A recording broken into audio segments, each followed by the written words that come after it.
Salut à toutes et tous, c'est Yacine Scali et bienvenue dans la tête d'un CEO, le podcast qui vous inspire à entreprendre. Je vous propose tous les lundis une conversation authentique avec des entrepreneurs et des figures hyper inspirantes pour, je l'espère, vous permettre à votre tour de réaliser tous vos projets et impacter notre société positivement. N'hésitez pas à vous abonner au podcast et nous dire ce que vous en pensez en commentaire. Sans plus attendre, je vous souhaite un excellent épisode. Salut à tous, bienvenue dans ce nouvel épisode dans la tête d'un CEO. Aujourd'hui, je suis très content de pas venir pour la première fois mais pour la deuxième fois dans des locaux que je connais, que je chéris bien. Et je vais te laisser les présenter, mais du coup, je suis en présence de Marie Taquet. Salut Marie. Salut Yacine, merci beaucoup. Du coup, je suis Marie, je suis la CEO et fondatrice de Iconoclass. Et Iconoclass, c'est un nouveau genre d'école de commerce. C'est une école qui forme des business développement, qui forme à tous les métiers du business développement en 4 mois. Ok. Je dis qu'on était dans les mêmes locaux pour que nos auditeurs comprennent. C'est vrai. Tu peux nous expliquer comment on est dans les mêmes locaux? Comment on est dans les mêmes locaux? Il y a très peu de temps, tu as interviewé Dimitri de chez Tiller et on est au 2e étage. Donc voilà, Tiller est rez-de-chaussée premier et nous sommes au 2e. Excellent. Très très short présentation, parfaite. Je vais commencer par ma première question qui va revenir sur un petit peu ton parcours. J'aimerais savoir qu'est-ce que tu as fait avant tes 18 ans et qu'est-ce que tu fais depuis tes 18 ans? Yes, avant mes 18 ans, j'étais cavalière, donc moi c'est ma passion depuis que je suis toute petite, depuis que j'ai 3-4 ans, et j'avais très envie d'en faire mon métier. Il se trouve que au moment du bac, mes parents m'ont mis un petit dilemme. Si t'as la mention très bien, tu peux être cavalière. Si tu l'as pas, mais non, tu vas en business school.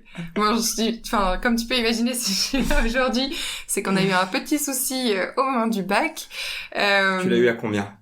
J'ai eu 15,8. Non! Ouais, mais mon père m'a dit la vie est très dure, ma fille. Pour 0,2 points? Ok. Bref, bon, j'espère qu'il nous écoute pas. C'est sûr que je vais lui envoyer. Mais voilà, tout ça pour dire que je suis allée en business school du coup juste après le bac et j'ai été super déçue de l'expérience, mais je pense qu'on va revenir dessus.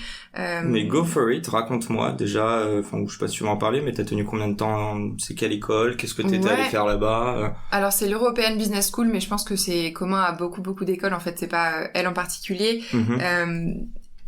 Et en fait, ce qui se passe, c'est que donc j'ai tenu 2 ans et j'ai trouvé ça hyper théorique, hyper long.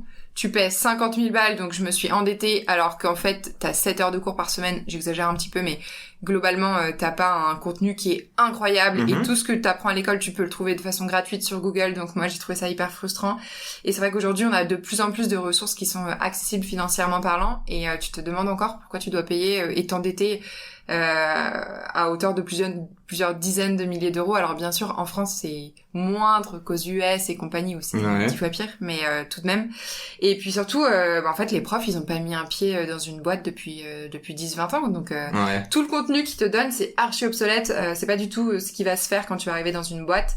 Et en fait, tu t'apprends pas un métier. T'es là, t'écoutes des trucs, et puis en fait, la matrice de Porter, moi, c'est un des trucs que j'ai retenu.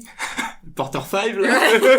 J'ai beau avoir monté ma boîte et tout, je me suis jamais servi de ce putain de truc, quoi. Et du coup, je me dis, mais à quoi à quoi ça sert de rester 5 ans dans une école, alors que finalement, aujourd'hui, les métiers, ils bougent super vite, t'as besoin d'apprendre tout le temps, du coup, t'as besoin de te reformer tout le temps. Donc, pourquoi passer 5 ans de ta vie, alors que tu pourrais faire 4 mois, puis 3 ans après, 1 an, 6 mois, peu importe.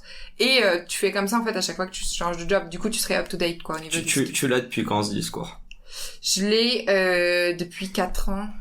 Non, mais par rapport à ton école, je veux dire, à quel moment tu t'es dit, parce que, disons-le, mais t'as drop out, du coup, tu as abandonné, c'est quoi, au bout de 2 ans, c'est ça? Ouais, au bout de 2 ans, ouais. Donc, il se passait quoi pendant ces 2 années, justement? En fait, je me dirais pas que j'ai abandonné, je me dirais que j'ai quitté le truc, tu vois.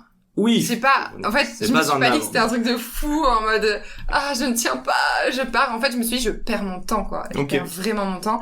En tout cas, moi, c'est comme ça que je l'ai vécu. Je trouvais ça super frustrant. Et en fait, je me suis dit, mais là, j'ai envie de gagner de la thune, quoi. Ça me saoule d'apprendre un truc, tu vois, d'être là, de même pas être sûr que t'as un job, parce que je voyais toutes les promos qui sortaient. Alors, toutes les écoles, elles te disent, on a 80% de taux d'embauche. C'est du gros bullshit, en fait. T'as plein de jeunes, t'as 25% de taux de chômage chez les jeunes diplômés, quoi. C'est, bon, bref. Tout ça pour dire que le discours, je pense que je l'ai tenu 1 ou 2 ans après avoir quitté l'école de commerce. Ok.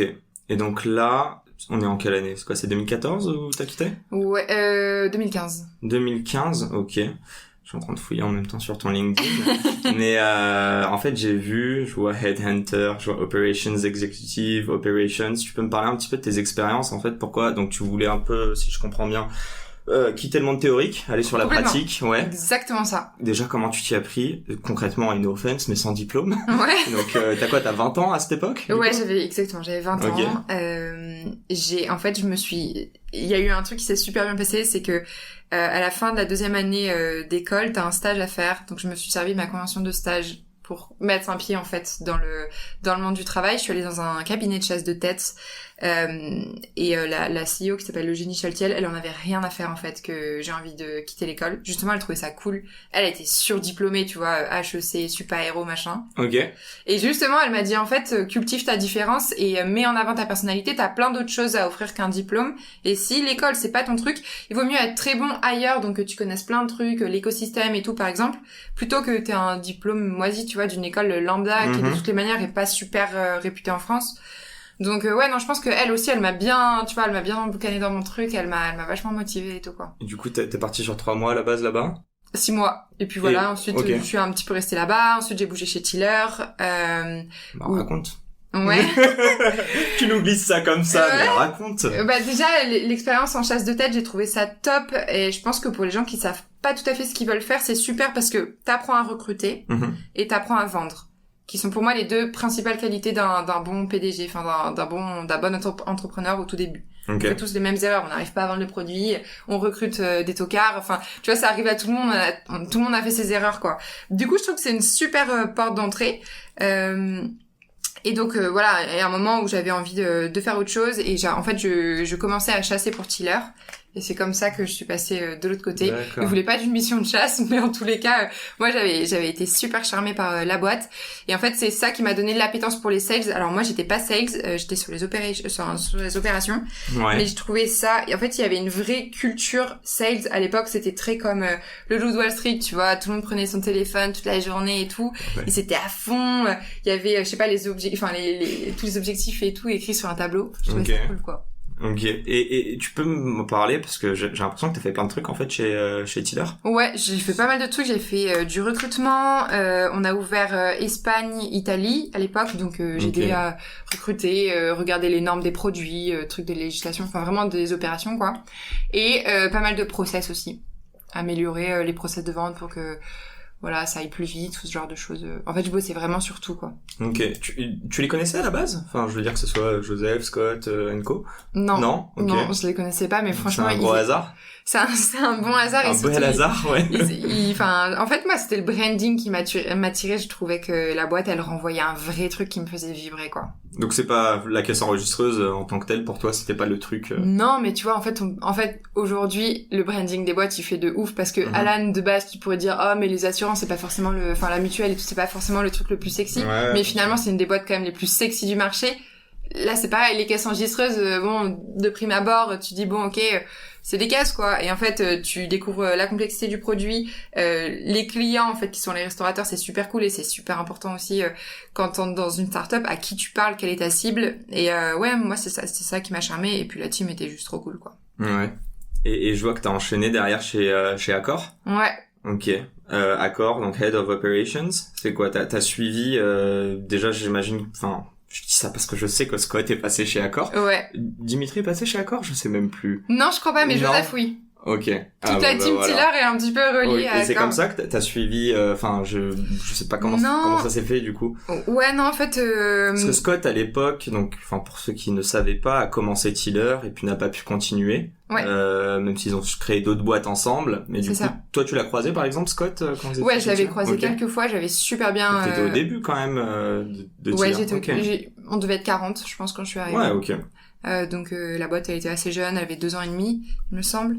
Et donc Scott, qui est aujourd'hui le fondateur de Card, en fait a passé pas mal de temps chez Accor et il m'a dit en fait on a un projet d'entrepreneuriat, donc c'est quand tu montes une petite boîte à l'intérieur d'une grande boîte. Et c'est super cool, on est au tout début et puis en fait il m'a vendu le truc et du coup je l'ai suivi. Bon, pour ceux qui veulent en savoir plus, je vous invite à regarder mes épisodes, enfin à les écouter. On parle de Card avec Scott et de Tiller avec Dimitri, mais du coup ici on est là pour parler d'Iconoclast. Avant d'en parler, j'aimerais juste savoir une chose, mais bon tu vas pouvoir faire la l'intro. Ouais, en gros, c'est quoi les enseignements que tu as eu de tes expériences? On parle de sales, on parle de, je pense qu'il y a pas mal de relationnel, mais au final, tu parles d'optimisation de process. En plus, j'imagine t'as eu, enfin, en tant que sales, t'as parlé à des clients totalement différents. Je parle entre Tiller et tes autres expériences. D'où t'es venu? Enfin, c'était quoi le constat? Comment tu t'es lancé dans Iconoclast? Ouais, premier constat, mon expérience perso dans l'école de commerce où je me suis dit c'est pas possible, en fait ça va pas tenir comme ça, c'est pas possible. Okay. Pour moi, ce qui s'est passé dans la banque où vraiment, tu vois, il y a eu l'arrivée des néobanques et on se disait mais l'app elle est merdique sur, tu vois, tous les anciens acteurs et tout. Je me disais il va arriver la même chose dans l'éducation. Je sais pas pourquoi je ressentais ça, parce que en fait, il y a plein de personnes qui sont pas scolaires, mais qui se forcent à aller faire des études juste parce que on n'arrête pas de dire, il y a une espèce de matraquage. Dans les clous, quoi. Ouais, où on se dit, bah, si t'as pas de diplôme, t'auras jamais de travail et tout, mais c'est pas vrai, quoi. En fait, c'est, à force de se dire ça, les entreprises, elles se cantonnaient, en tous les cas, à l'époque comme ça. Et enfin, bref. En tout cas, je m'étais dit, il va y avoir le même boom dans l'éducation. Et je me suis dit, je suis pas un cas isolé, en fait. D'ailleurs, tu demandes à la plupart des gens, ils kiffent pas, ils ont pas kiffé leur école, ils trouvent que c'est une perte de temps. Enfin, je te fais une grosse ligne droite, hein, parce qu'il y a forcément des gens qui sont très pro école de commerce dans les personnes qui nous écoutent, mais en tous les cas, il y a quand même un feeling global de j'ai fait une école de commerce parce qu'il fallait le nom sur mon CV. Et ça, je l'ai encore plus ressenti en cabinet de chasse de tête. Parce qu'en fait, à chaque fois, je demandais, mais pourquoi t'es resté, pourquoi t'as fait un double diplôme, pourquoi t'as continué et tout. Et à chaque fois, on te parle de ce fucking CV, quoi. Mais, donc ça a été le premier truc où je me suis dit, ok, il y a un truc autour de l'école où, à mon avis, ça va pas durer longtemps, cette histoire. C'est que du branding, quoi. Ouais.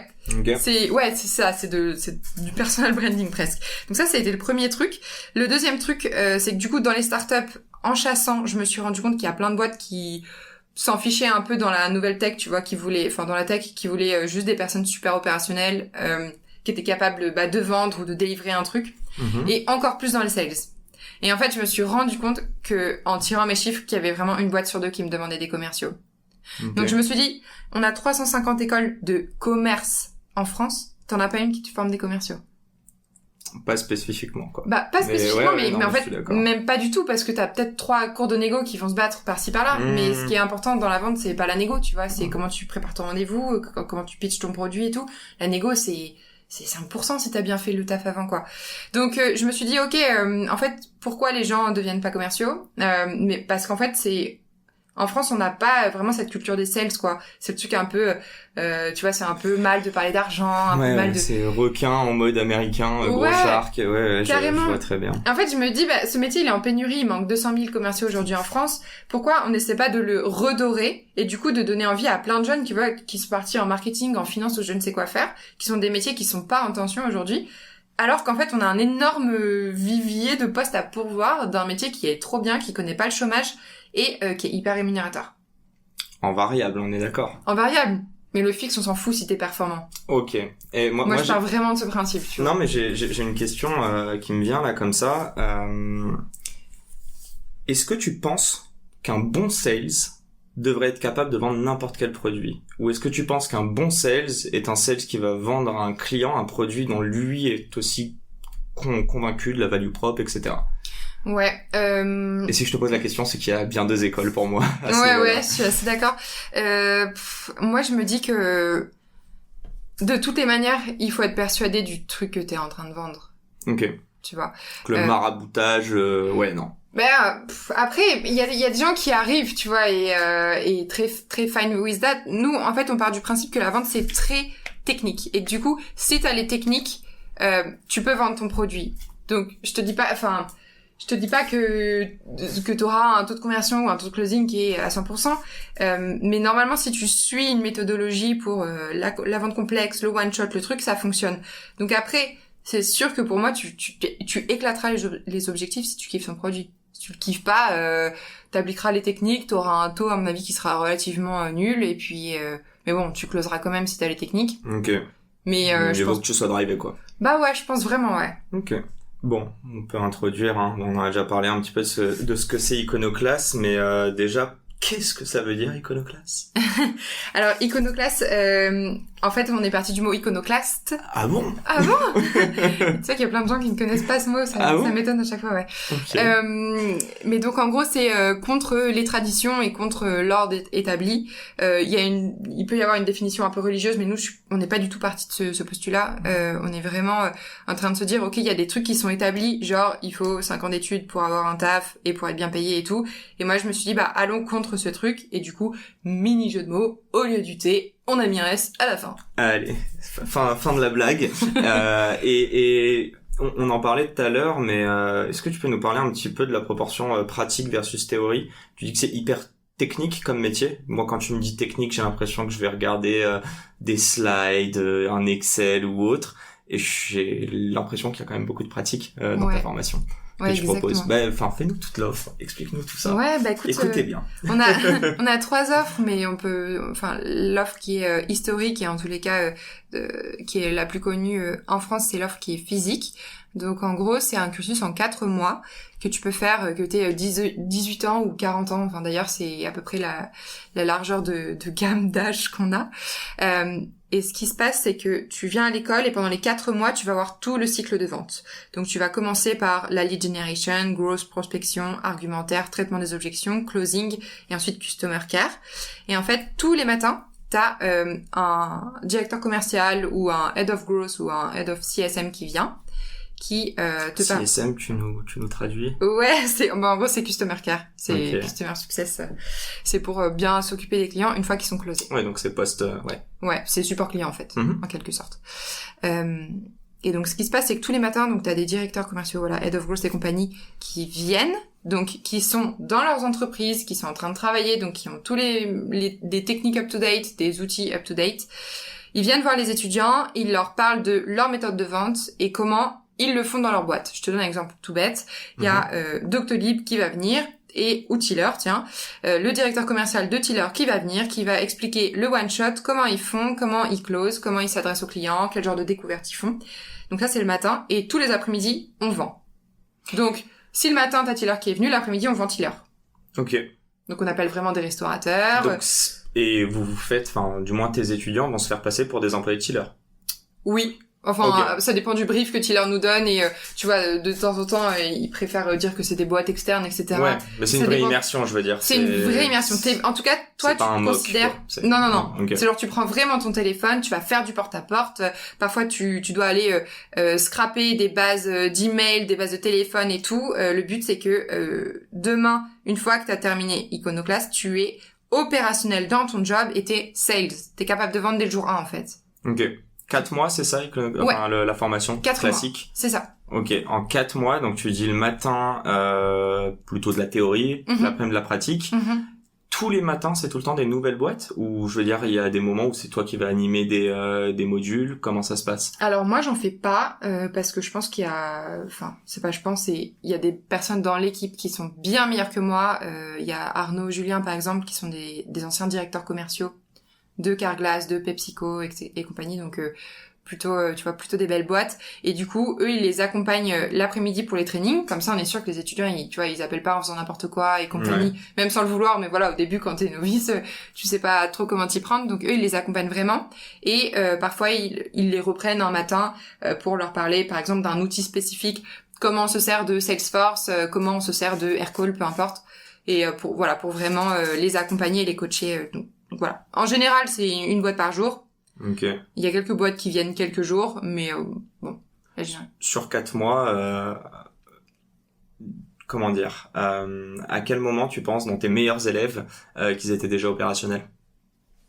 Tu penses que, en fait, c'est ça ma question. Est-ce que pour toi, 4 mois, comment vous êtes arrivé à j'imagine c'est une moyenne et tu t'es dit qu'un sprint sur 4 mois permettait d'être formé, mais je suis sûr et certain qu'il y a des gens qui ont ce qu'on appelle des soft skills qui leur permettent d'avoir une approche beaucoup plus smooth et du coup des techniques de vente un peu innées parfois. Ouais, moi je me suis dit qu'en fait c'était le temps d'une période d'essai. Ah, ok. Donc tu vois, en général c'est 3-4 mois. Mais oui, il y a des personnes au bout de 2 mois en fait les 2 mois supplémentaires c'est juste pour parfaire leur technique et compagnie, mais qui seraient totalement opérationnels pour aller dans une boîte, quoi. Ok. Pour en revenir un peu aux écoles de commerce, où je vais te reposer un peu la question, mais c'est quoi la vision long terme de Iconoclast? Et je pense, mais dis-moi, enfin, est-ce que vous avez vocation à remplacer les écoles de commerce? Ouais, pour moi, on le fait déjà. Okay. À très petite, bien sûr, à toute petite dose, puisque nos promos, elles sont beaucoup plus petites que toutes les écoles de commerce réunies et compagnie. Là, en ce moment, on est sur des promos de 60. On va passer sur entre 100 et 200 à partir de la fin de cette année. Donc c'est sûr qu'aujourd'hui, en termes de nombre, c'est pas du tout comparable à une école de commerce. Mais aujourd'hui, si on arrive à sortir des gens de cursus d'école de commerce, de cursus de fac, parce qu'en fait la moyenne d'âge elle est de 25 ans chez Icono, donc il y a plein de personnes qui sortent vraiment du cursus habituel, c'est que on commence à faire notre petit bout de chemin. Okay. Bien sûr encore à notre échelle, mais la vision long terme, c'est vraiment l'école de commerce 2.0 quoi. C'est on n'a plus besoin de diplôme pour être performant. Quand tu vas te former, c'est pour trouver un job ou pour monter ta boîte, mais en tous les cas c'est pour un but précis, c'est pas juste pour avoir une ligne sur ton CV.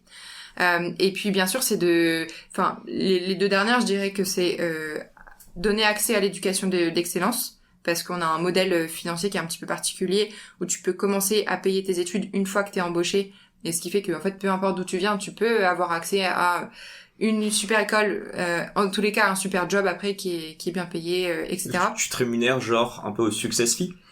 Ouais, c'est complètement au success fee. Parce que si le mec il a pas de job, il nous paie pas. Ok. Donc mais tu les traques les mecs, ou il y a des gars qui ont déjà bypass, qui vous ont menti? Comment ça se passe? Non, on essaie de... alors après, ça, encore une fois, on n'en a pas eu 5000, tu vois. Oui. Donc peut-être qu'on se verra dans quelques années et qu'on en parlera, mais non, aujourd'hui, on essaie de créer un vrai esprit familial et en fait, on se donne à fond pour eux et je pense qu'ils nous le rendent bien. Okay.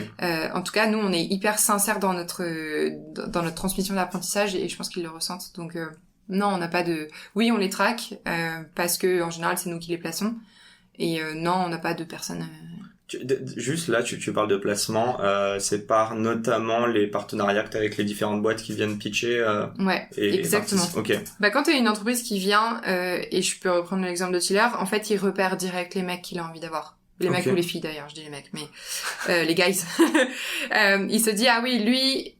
j'aime bien comment il parle, j'aime bien, tu vois, son savoir-être et tout, j'aime bien ses techniques quand il call. Et en fait, c'est l'intérêt aussi, tu vois, qu'on travaille pour les startups, c'est que ils puissent repérer directement les profils et les talents, en tous les cas, qu'ils aimeraient bien embaucher. C'est quoi je sais pas si tu peux nous en parler, mais est-ce qu'il y a un flux financier entre toi et ces boîtes? Non.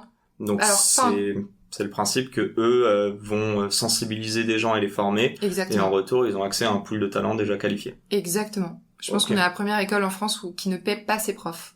Ok, hyper intéressant. Tu vois un changement ou pas sur les profs? On va pas comparer avec... J'espère qu'il y a personne de cet âge qui nous écoute, mais le gars de 60 ou 70 balais qui est en train d'enseigner pour la fin de sa carrière à l'école de commerce. Mais je te parle même Mais tu sais quoi, ça pourrait être un bon truc. Enfin, tu vois, s'il est encore en poste ou que... Je sais pas, il y a des choses aussi dans la vente qui bougent pas, il y a certaines techniques qui bougent pas, donc ça pourrait être intéressant. Mais le problème, c'est si t'as que ça, quoi. C'est que t'as que un savoir qui est obsolète. Mais la question, c'était quoi exactement, du coup? Excuse-moi. Non, la question, c'était essayer de comprendre. Là, tu me dis qu'ils le font d'eux-mêmes, entre guillemets, ils sont pas payés. C'est quoi la différence? Est-ce que tu les vois beaucoup plus driver? On en a eu, enfin, moi-même, étudiant. Bref. Encore étudiant malheureusement, mais j'en ai eu d'ailleurs beaucoup plus des profs qui m'ont saoulé, qui m'ont endormi plutôt que des profs qui m'ont drivé. Ouais. Est-ce que toi, par rapport à, vu que c'est pas des profs à la base, hein, c'est quand même des sales, je sais pas s'il y a la pédagogie aussi, toutes ces choses-là, c'est quoi ton retour? Est-ce que tu les vois beaucoup plus driver? Est-ce que tu vois que eux apprécient, ou est-ce qu'ils se disent ok, je viens en faire une journée chez Iconoclast, mais j'espère que je vais avoir un lead plus tard? Ouais. Alors je pense que là on n'y est pas encore tout à fait, mais on est presque dans l'inversement, c'est eux qui doivent draguer les étudiants en fait, parce que eux ils sont en galère de sales. Okay. T'as beau avoir la meilleure marque employeur, tu vois des packages super intéressants et tout. S'il y a des boîtes aujourd'hui comme Payfit, comme Doctolib, on va pas se mentir, ils ont pas du tout besoin. Enfin, dans ta tête, tu pourrais te dire ils ont pas du tout besoin de nous.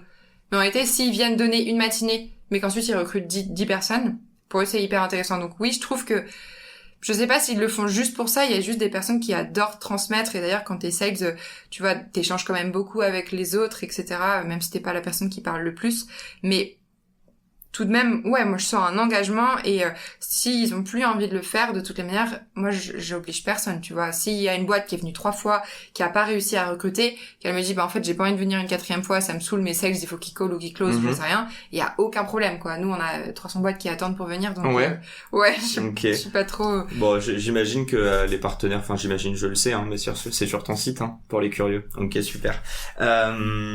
Moi, il y a alors je vais expliquer un petit peu, et d'ailleurs un petit coucou à Lara qu'on va recevoir prochainement. Je sais pas si tu connais cette boîte qui s'appelle Cara. Oui, elle vient.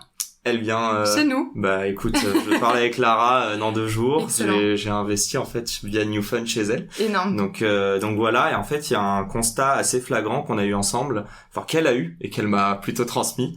Le métier de sales est hyper solitaire. Tu parlais juste avant, si t'es bon, en général, ton variable c'est quoi, 60% de ton salaire au final. Pourtant, en fait, j'ai 2 questions. Avant d'arriver sur ça, la première, c'est est-ce que tu formes les gens à des cycles courts ou des cycles longs, ou les 2? Ouais, alors on est majoritairement cycle court. Ok. Donc cycle court, c'est quoi, moins de 3 mois? Ouais, pour moi c'est du one shot à moins de 3 mois. Donc c'est quoi, c'est max 3 rendez-vous? Ouais. Ok, full call, même pas besoin de se voir en face to face. Ouais, pas besoin, après, si t'as envie de le faire, en ce moment on est en galère, mais d'ailleurs ça développe, je pense aussi plein de créativité et tout dans la façon de vendre. Mais alors on fait majoritairement ça, après on fait 3 semaines, tu vois, de grands comptes, mais bon, 3 semaines sur 4 mois, tu vois, c'est même pas un quart, quoi. Donc, en fait, la raison pour laquelle on fait un petit peu moins de grands comptes, et en tous les cas, grand cycle de vente, c'est qu'on peut moins s'entraîner dessus. Donc, on s'entraîne, par exemple, à mapper des comptes, trouver ton bon interlocuteur, tu vois, savoir comment tu t'adresses à un DRH et comment tu t'adresses à un CEO ou à un je ne sais quoi, et comment tu vends plus, parce que c'est sûr qu'en général, quand c'est du grand compte, c'est des deals qui sont beaucoup plus gros. Mais en fait, nous, on peut moins s'entraîner dessus. Et du coup, ça me saoule de me dire...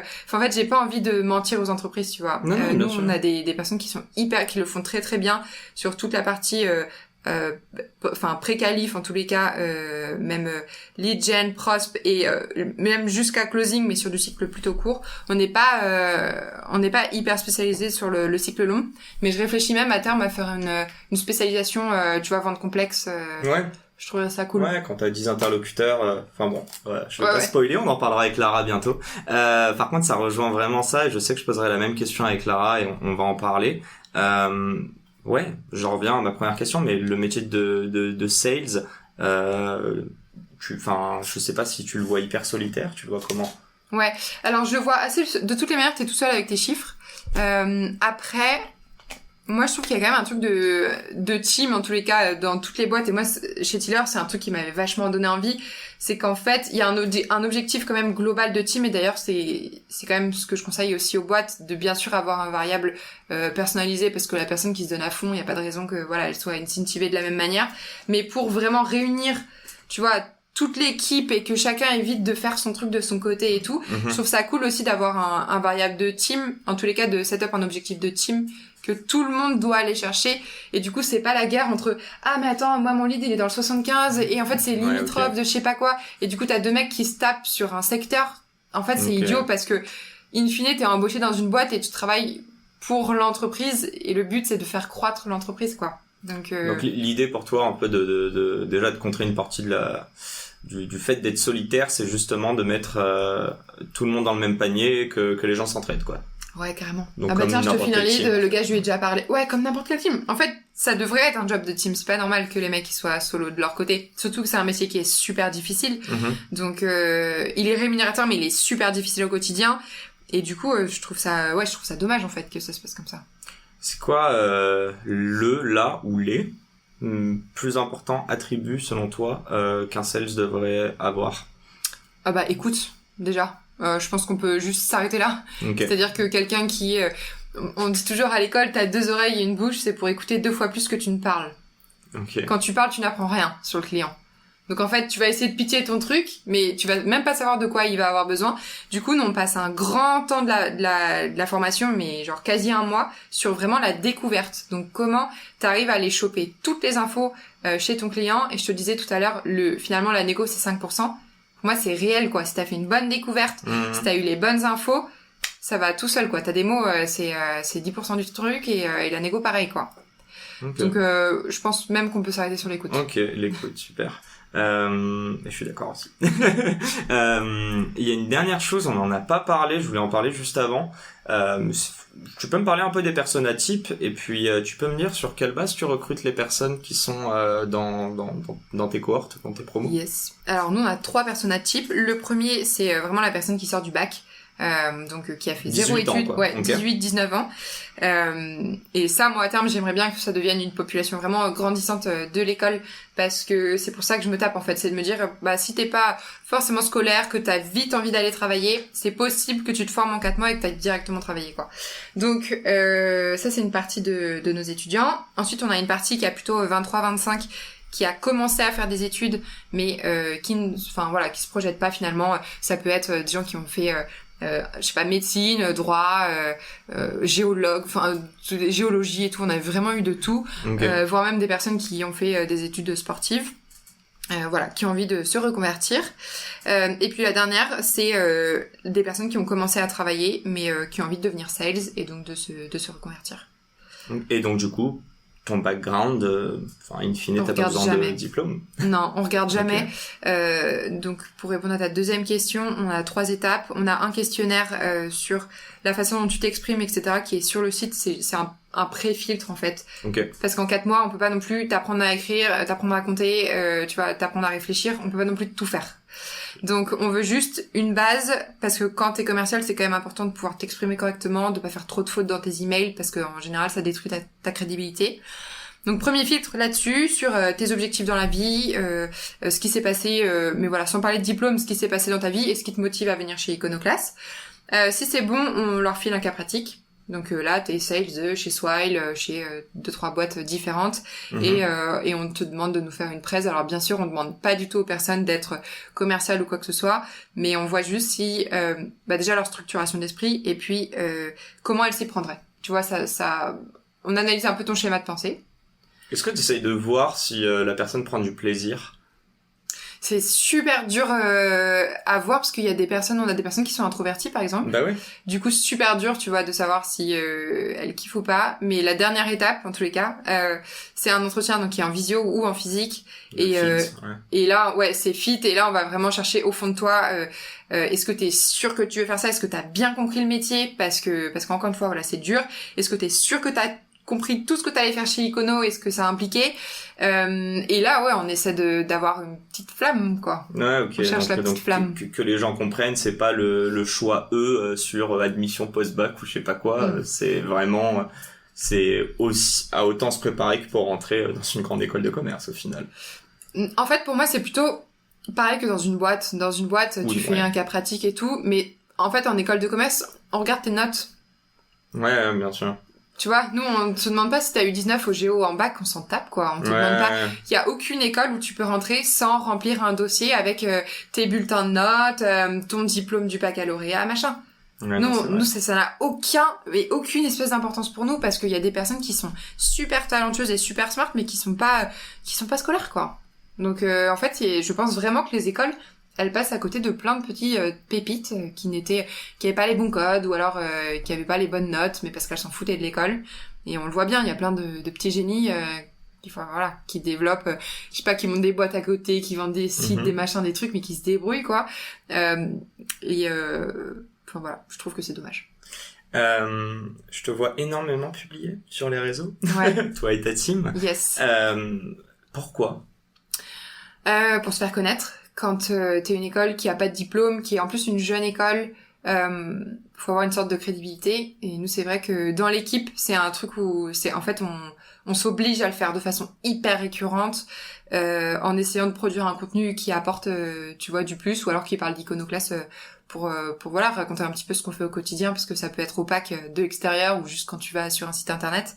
Donc nous, c'est vrai que sur ça, on essaie toujours d'envahir LinkedIn dès qu'on a une news. Et c'est notre CMO Mathieu, il a un ordre de marche là-dessus. Il nous prépare nos posts. D'accord. Tu vois, il le met dans nos agendas. Okay. Et juste, nous, on met le truc et puis c'est parti, quoi. Ok. Bon, je pense que la réputation commence à prendre. En tout cas, la sauce prend. J'espère. Moi, il y a une petite question là j'ai complètement oublié. notamment parce qu'encore une fois, Lara en parle beaucoup, mais t'en penses quoi de la femme dans la tech et qu'est-ce que représentent les femmes dans ta cohorte? Ouais, alors nous on a 40% de femmes dans la cohorte et ça je suis super contente parce qu'il y a pas beaucoup de sales filles. Donc ça c'est très cool. Puis même dans la tech en général. Dans la tech en général, c'est clair que c'est un gros problème entre la mixité et tout le fait qu'il y ait que des mecs.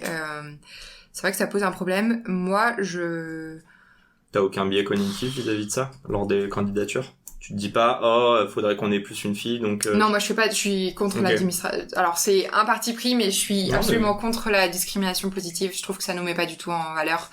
Donc non, moi je suis contre ça. D'ailleurs, moi je fais passer aucun entretien ni quoi que ce soit.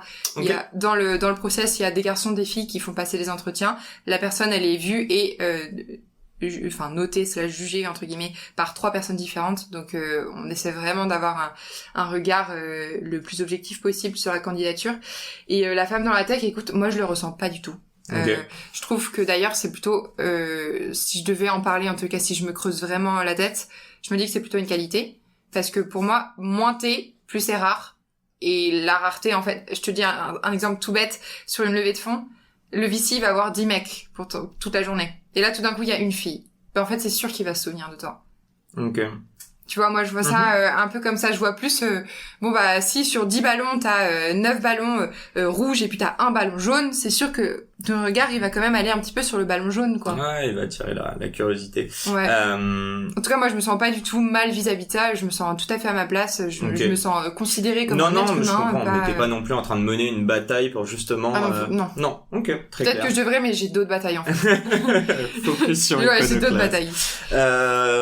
On reprend un peu la casquette parce que ça reste le podcast dans la tête d'un CEO, donc j'aimerais que tu remettes ta casquette de CEO. Yes. C'est quoi les métriques que tu checkes au quotidien? Alors le nombre donc les leads, donc évidemment le nombre de personnes qui postulent chez Iconoclast, surtout que on n'a pas trop parlé, mais il y a aussi une école en ligne et du B2B. Ouais, le B2B qui est un tiers de ouais, à peu près un tiers de notre chiffre d'affaires, okay. C'est ça. Et l'école en ligne qui commence à bien prendre aussi, on a une centaine d'élèves dessus, donc plutôt cool. Ça permet à plein de personnes qui sont pas à Paris, tu vois, de pouvoir se former. Donc je suis le nombre de leads, je suis évidemment le chiffre d'affaires, je suis le CAC et je suis le NPS de satisfaction des étudiants. Donc, CAC, coût d'acquisition du client, ouais. Et NPS, Net Promoting Score. Okay. Exact, donc satisfaction du client. Ok. T'es solo founder. Tu gères ça comment? Alors moi j'ai toujours rêvé d'avoir un cofondateur. D'ailleurs j'en ai même cherché, mais a posteriori, tout le monde m'a dit mais c'est comme quand tu cherches un mec, c'est quand tu cherches que tu trouves pas, blablabla. Moi j'ai essayé avec 3 personnes différentes qui avaient des skills différentes des miennes, donc qui étaient très calées marketing, et vu que de base on est une boîte B2C, j'avais l'impression que c'était très important, et moi c'est pas une compétence que j'avais de base. En tous les cas je me suis un peu formée depuis et tout, mais voilà, c'était pas quelque chose où j'étais super forte. Donc voilà, j'ai cherché, j'ai pas trouvé. Et en fait, moi, je me suis jamais dit de base que j'allais être CEO. Moi, je me suis battue et je me bats pour l'éducation. Et en fait, je suis tellement animée par ce truc qu'en fait, à un moment, j'ai lancé le projet, mais limite en me disant quelqu'un d'autre sera CEO, tu vois. Je me suis pas du tout tu vois, il y a plein de personnes qui rêvaient d'être patron et tout, moi pas du tout, quoi. Juste j'avais cette idée en moi qui est hyper instinctive et très très prenante, et j'avais envie de le faire. Et en fait à un moment je me suis dit, allez, tant pis, peut-être que je trouverai quelqu'un sur le chemin. Et aujourd'hui il y a quelques personnes dans la boîte que je considère tu vois plus comme des late co-founders qui dès que j'ai un problème, dès qu'il y a un truc qui est compliqué à gérer et tout, qui sont là avec moi. Mais évidemment c'est dur. De toute façon, quand t'as des décisions à prendre, c'est comme quand t'es sales, tu les prends tout seul. Et puis les reporting, tu les fais tout seul, quoi. Enfin. Et t'es toute seule le bureau. Et à 20h. À 20h. Ouais, à 20h, concrètement, t'es solo. Ok, très très clair. Bon, il y a évidemment une petite bombe que tu vas nous annoncer, mais avant ça, j'aimerais quand même comprendre. Iconoclast, ça a été créé en septembre 2018, mais t'as sûrement bossé avant dessus. Ouais, alors en fait, j'ai bossé 1 an toute seule. Donc septembre 2018, c'est vraiment quand j'ai posé ma dème chez Accor et que j'ai commencé à bosser dessus. J'ai bossé 1 an dessus avant d'avoir des personnes dans la team et avant de sortir une première promo. Il y a eu beaucoup de recherches, en fait. Et t'as full bootstrappé depuis le début? Ouais. Ok. Ouais, j'ai lancé la boîte avec 1000 balles. Donc t'as investi 1000 balles. Okay. Ouais. Bien. J'avais 6 000 balles et c'était pour une stagiaire.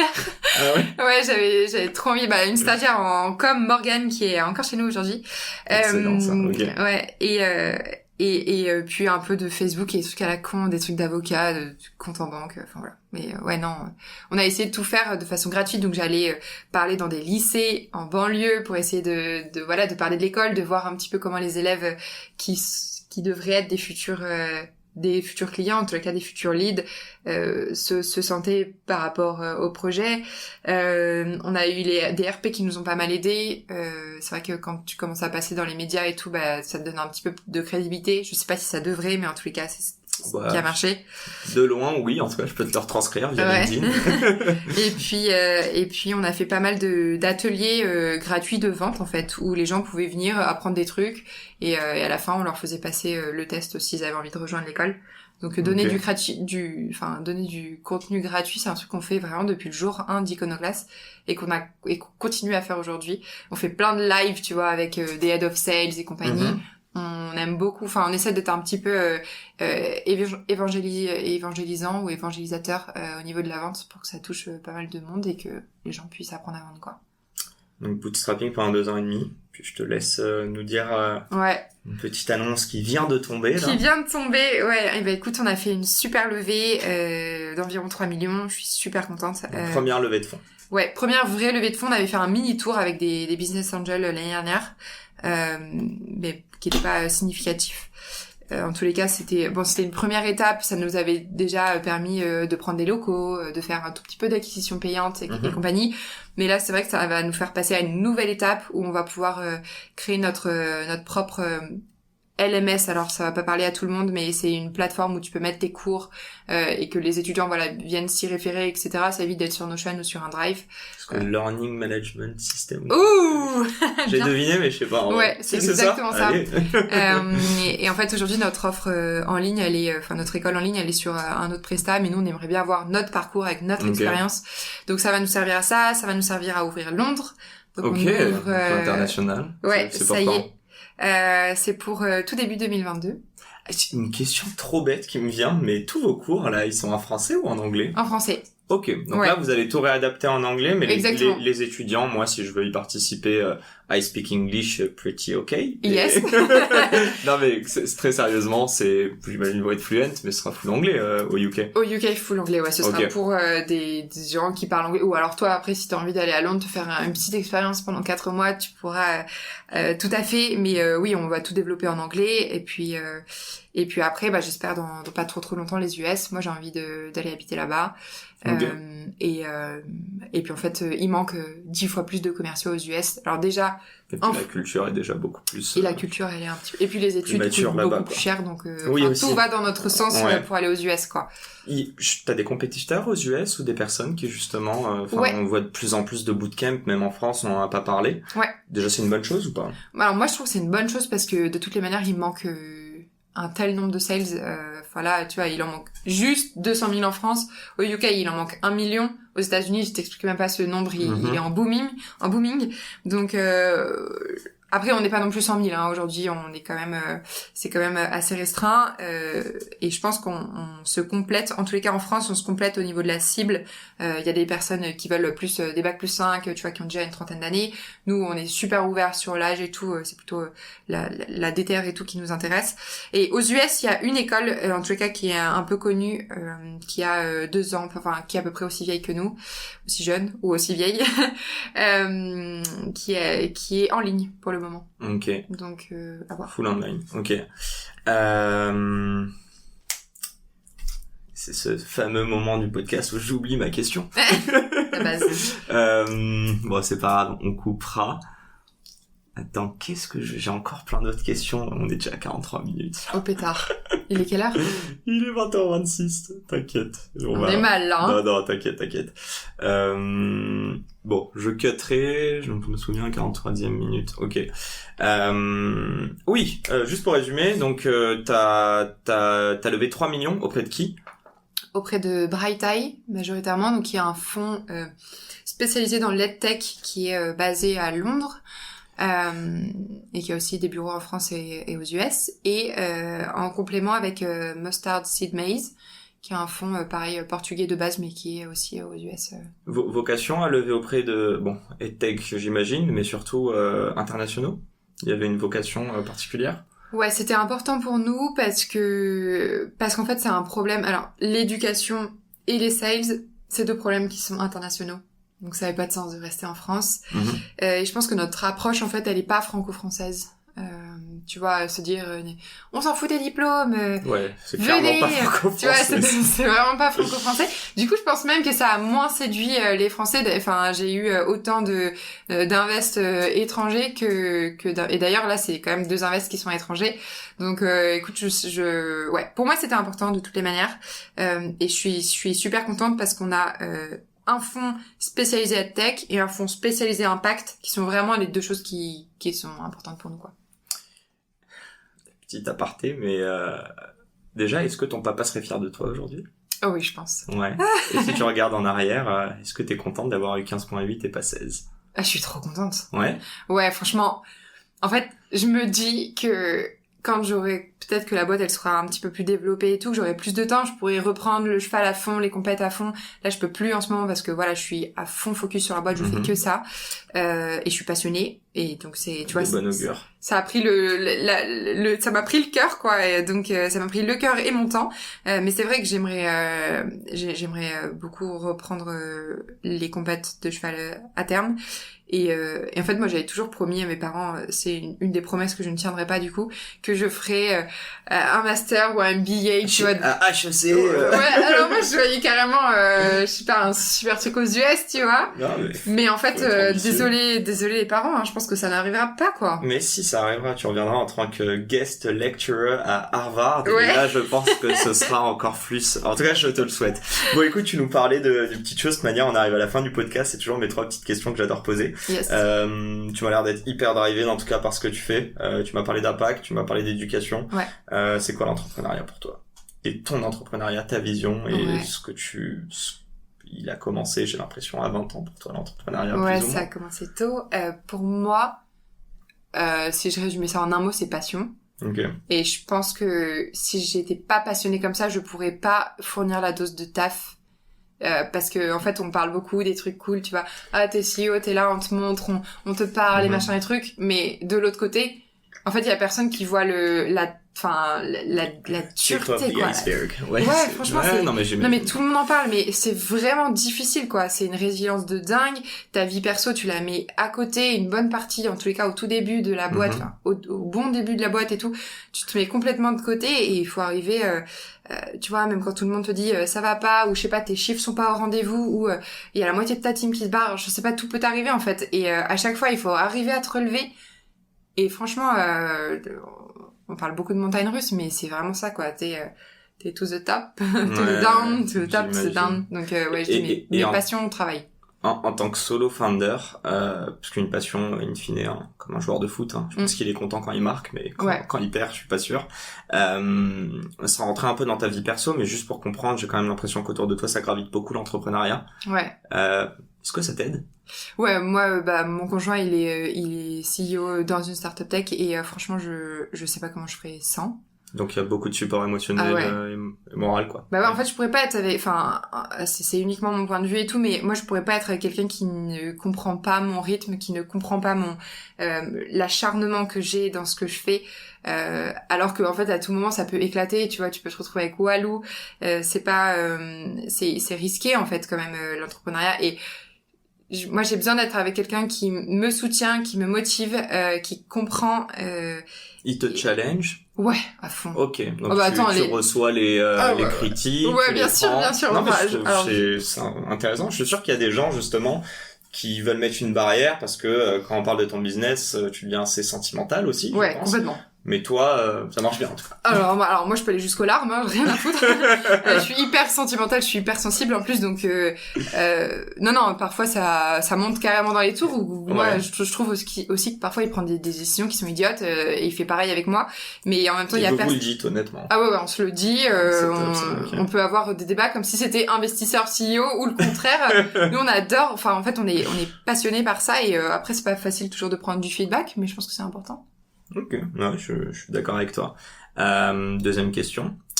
Si tu avais la possibilité de choisir un board member, maintenant qu'on board s'agrandit en plus, donc vivant, mort, fictif ou réel, qui est-ce que ce serait et pourquoi? Alors ce serait forcément quelqu'un dans l'éducation, sûrement quelqu'un aux US. Et d'ailleurs, si tu nous entends et que tu veux devenir mon board member, on a encore une petite place de board member externe. Ce serait Julien Barbier, le cofondateur de Alberton School, qui est une école de code aux US, qui a mis en place le modèle de l'ISA et compagnie, que j'aime beaucoup. Je suis assez fan de ce modèle et de cette école. Et lui, t'apporterait quoi, en fait, surtout qui te manque, toi, aujourd'hui? Culture, je pense vision... le scale. Okay. Le scale, en fait, c'est pas facile et on s'est fait beaucoup de challenger sur mais comment tu répliques un modèle physique, les marges, machin truc, tu vois, les trucs dont on parle, en fait, en VC. Je vois ce genre de trucs. Tu vois ce genre de trucs, tu connais, les questions que tu nous poses. Et eux, ils ont monté une dizaine d'écoles en moins de 5 ans, sur tous les continents.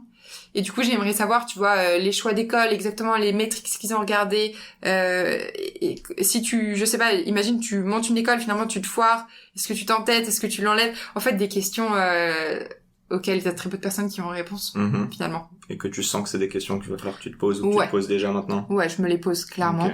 Et puis, puis, je kiffe cette marque. Enfin, j'aime tout chez Alberton.